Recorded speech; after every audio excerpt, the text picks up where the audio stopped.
All right, what is symbolic capital and why do we care? There is a reason the rich, the famous, the politically powerful seem to glide through scandals that would destroy ordinary people. It's not simply money or lawyers or connections, though all of those do matter.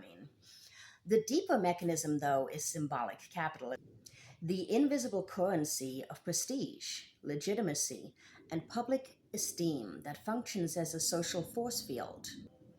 It is the armor that turns wrongdoing into missteps, abuse into controversy, and predation into rumor.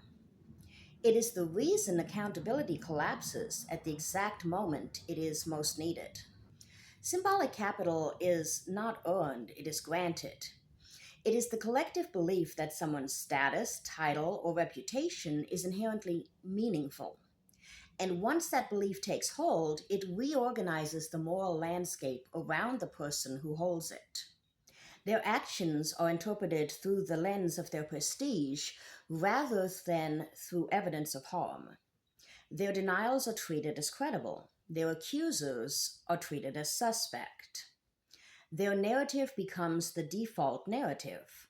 Their version of events becomes the version that institutions instinctively protect. This is the first way symbolic capital erodes accountability. It creates credibility asymmetry. High status individuals receive a credibility surplus, while victims and whistleblowers receive a credibility deficit. The public does not consciously choose this imbalance. It is baked into the cultural reflex that equates success with virtue. When someone with prestige is accused of wrongdoing, the reflexive response is disbelief. Not because the evidence is weak, but because the accusation contradicts the symbolic order. In this manner, prestige becomes a presumption of innocence that no ordinary person could ever access. The second mechanism at work here is institutional self protection. Institutions that grant symbolic capital, elite universities, political parties, corporations, media outlets, have a vested interest in defending the people who carry their brand. When a high status individual is implicated in wrongdoing, the institution is implicated too. So the institution circles the wagons. Investigations are delayed. Language is softened. Victims are discouraged. Misconduct becomes alleged misconduct, then a misunderstanding, then a private matter. The institution protects the elite because the elite's symbolic capital reflects back on the institution itself. Accountability becomes a threat to the brand. The third mechanism at work here is narrative control. Symbolic capital buys access to PR firms, elite lawyers, sympathetic journalists, philanthropic networks, and political allies. It buys the ability to shape the story before the public even knows there is a story. It buys the power to frame harm as error, abuse as confusion, and exploitation as ambition. It buys the power to turn victims into opportunists and critics into enemies. When one side controls the narrative architecture, accountability becomes structurally impossible. The fourth mechanism is symbolic violence, the subtle but powerful process by which the public internalizes elite legitimacy so deeply that they begin defending the powerful against their own interests. Symbolic violence produces thoughts like, he wouldn't risk everything. She's too smart to do something like that. People like him don't behave that way. These are not arguments, they are reflexes. They are the cognitive residue of a society trained to see prestige as proof of greatness. Symbolic violence makes wrongdoing by elites not just unlikely, but unimaginable. And what cannot be imagined cannot be held accountable. The fifth mechanism here is moral licensing. Prestige creates moral credit. A billionaire philanthropist, a celebrated actor, a decorated politician.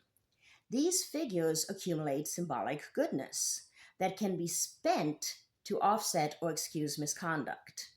People do this in their personal lives too, I've seen it. But the public subconsciously tallies their achievements and uses them to discount their harms. This is where you get the often heard arguments like, he's done so much good, she's a leader, he's a genius. These statements are not moral reasoning, they are moral accounting. Symbolic capital becomes currency that buys absolution.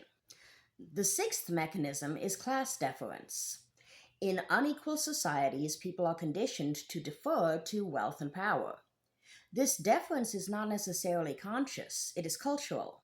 It shows up in juries sympathetic to elites, judges hesitant to punish elites, media reluctant to challenge elites, and voters willing to overlook elite misconduct. It shows up in the instinctive belief that powerful people must be smarter, more disciplined, and therefore more deserving. It shows up in the quiet assumption that if someone has risen to the top, they must belong there. Symbolic capital becomes a cultural script. If they are powerful, they must be good. They must be deserving.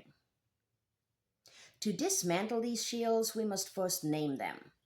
Symbolic capital only works when it is invisible.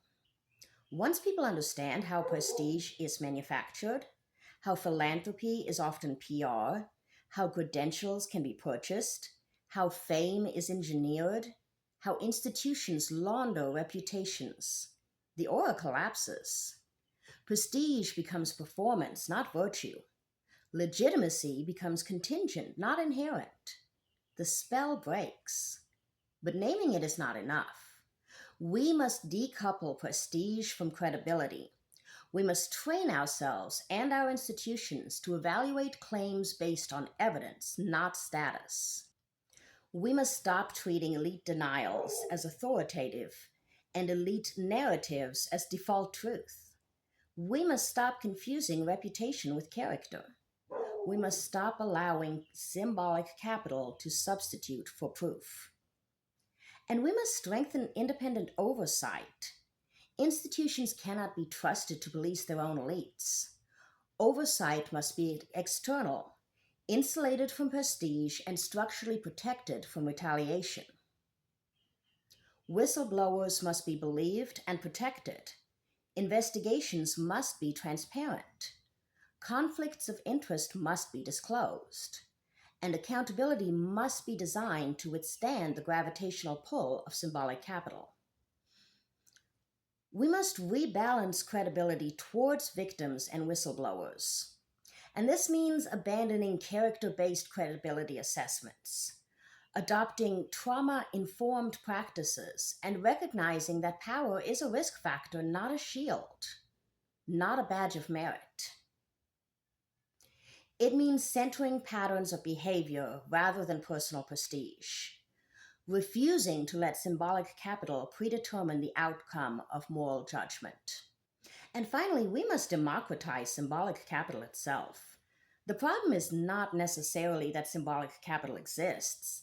It is that it is monopolized by elites. Where prestige is concentrated, it becomes a weapon. Where it is distributed, it becomes a resource.